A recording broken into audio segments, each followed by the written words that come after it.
Mercedes F1 is furious over the new rule change and FIA response. So we're going to be going through that in today's video, but before we get into it, make sure you like this video and don't forget, if you want more Mercedes F1 content like this, make sure you subscribe to the channel, hitting that red button down below. But let's get straight into today's story. So Mercedes F1 regulation change demands rejected by FIA. The Formula 1 2023 season has been dominated by bickering over the new ground effect car regulations, which came into effect this year. The intention of the FIA was to change the way cars produce the necessary downforce and make it easier for cars behind to follow more closely without destroying their tires. Furthermore, it has made overtaking easier, which has proven to be up around 50% on the 2021 season. The cars have been fundamentally redesigned in what has been called the biggest change in car design regulations for a generation. Some teams met the challenge well, whilst others produced cars that porpoised or bounced significantly. Since the fourth round in Imola, Mercedes driver George Russell, who is also a spokesperson for the Grand Prix Drivers Association, together with his team boss Toto Wolff, have been calling on the FIA to act on the grounds of safety to the driver's health. Such was the bouncing of the Mercedes car in Baku. Lewis Hamilton struggled for around a minute to extract himself from the W13 car, having suffered extreme G-forces from the bouncing on the bumpiest circuit of the season. So as you guys can see, you can see the dangers when it comes to bouncing and all of that nature. So since the FIA have investigated a data collection exercise measuring all the cars for vertical forces, the drivers have been suffering. They have instigated an immediate fix starting at the next race in Belgium, which tightens the regulation around how the plank under the car and the skids are secured to the chassis. However, Mercedes have been advocating there should be a design change for 2023 that ensures that the cars do not repeat the bouncing again. Wolff has evidence current car designs cause brain damage. An ensuing row broke out between primarily Mercedes and other teams who felt it was Mercedes' problems due to the design of their car. In recent races, most teams. Christian Horner recently observed that since Baku, the bouncing effect has been barely noticeable of any of the cars. Toto Wolff rejected this outright, claiming the issue is track specific or may resurface later in the season. That argument doesn't count because of Silverstone, said the Mercedes boss. Paul Ricard and Austria aren't exactly tracks we bounce that much on anyway. I don't want to come to Spa or some of the later races where the track isn't as smooth as a conventional racetrack and we didn't do anything about it. This is old talk about the lobbying in both directions, but what are we talking about here anyway?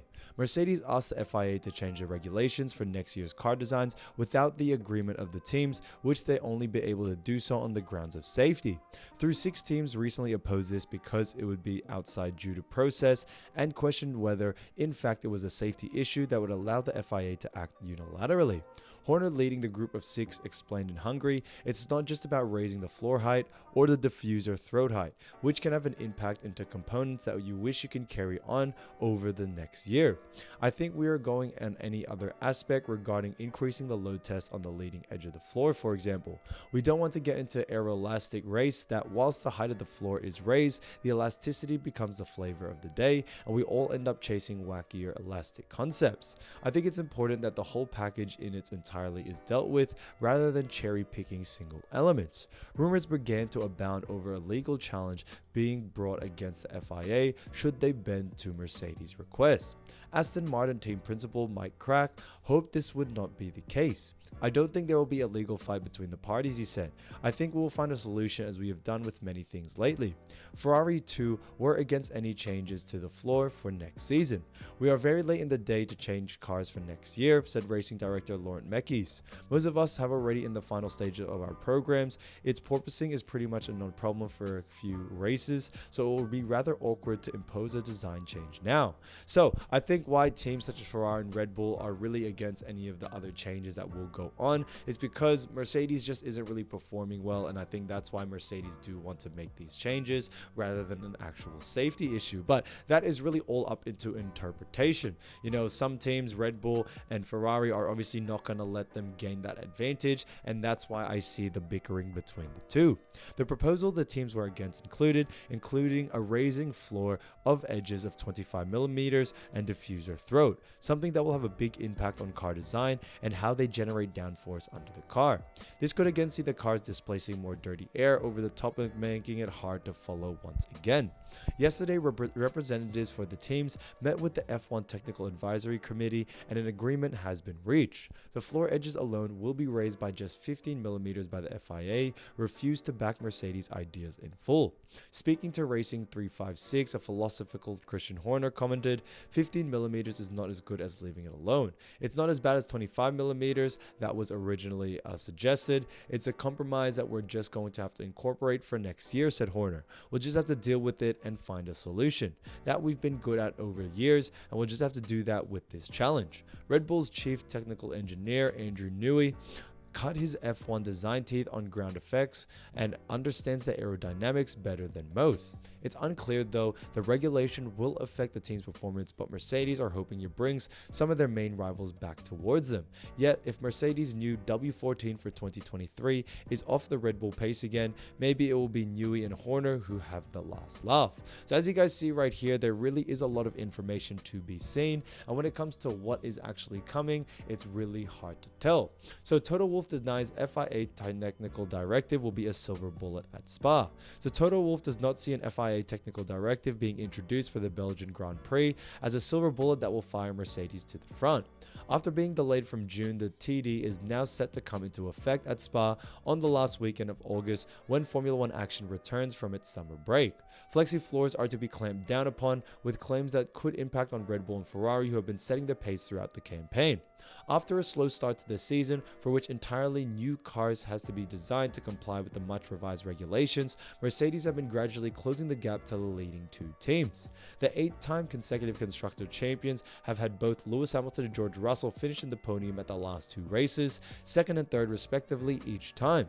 Previously, Hamilton looked at a contender to give Mercedes a win for the first season at the British Grand Prix before finishing third. But despite the steady progress his team are making and the potential consequence of the TD, Wolff does not envisage Mercedes suddenly becoming the strongest force in Belgium. It will be very interesting to see what we see in Spa, said Wolff, quoted by the German edition of motorsport.com. Let's see if the difference in ride height makes a difference for the teams that ride so low. But I no longer believe in the silver bullet, as I say, that we will then suddenly be 3/10 faster than everyone else. But in any case, it will be interesting. A feature of Mercedes' season and their unusually below par performance has been the porpoising of the W13, which Wolff admitted has sent them into uncharted territory in their attempts to alleviate the issues. This season we have done unconventional things, explained the Austrian. I remember a conversation with a very smart lady from the aerodynamics team. She said, if you had told me last year we would put a floor on the car we had not tested in the wind tunnel, I would have said we would never do that. But we did, and everyone was proud of the results, and it's like that every weekend when we try new things.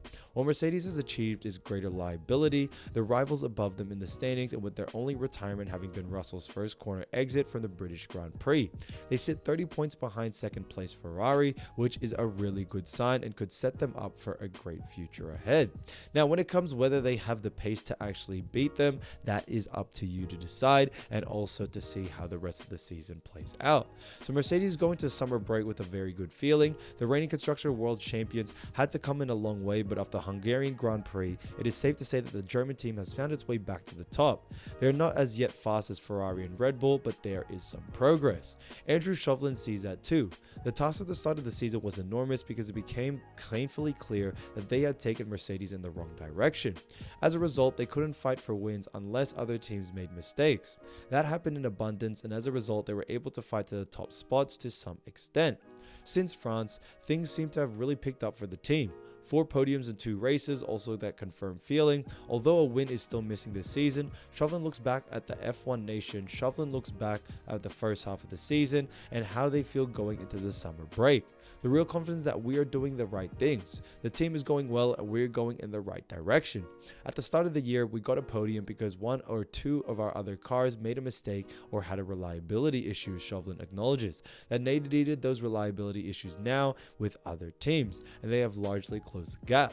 There are signs that we are improving, and we had a very difficult start point, but the team has really worked hard to get this back on track. And I absolutely love what they are actually doing with Mercedes. They do have a little break, so they they can work on the car as much as they can. Now, I do see them actually taking over Ferrari in the second half of the season, but when it comes to taking over Red Bull, pretty much it's as impossible as it gets. Max Verstappen is still performing at the highest level, and you still got to remember that Perez is also a very, very good driver, and their cars are moving at a ridiculous pace. So when it comes to whether they can take over Ferrari, I can definitely see that, but it will take some time and it will take some Ferrari mistakes in order for that to happen. So why Wolff has been enjoying Mercedes getting it wrong, however. So Toto Wolff admits that the part of him is enjoying the process of Mercedes getting it wrong in 2022, as he believes it's the key to the future success.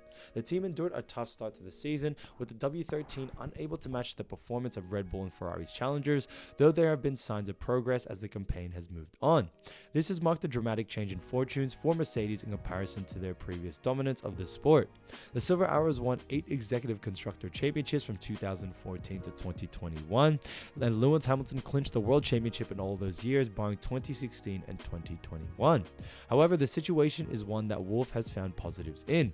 Wolff sees getting it wrong as a recipe for long-term success.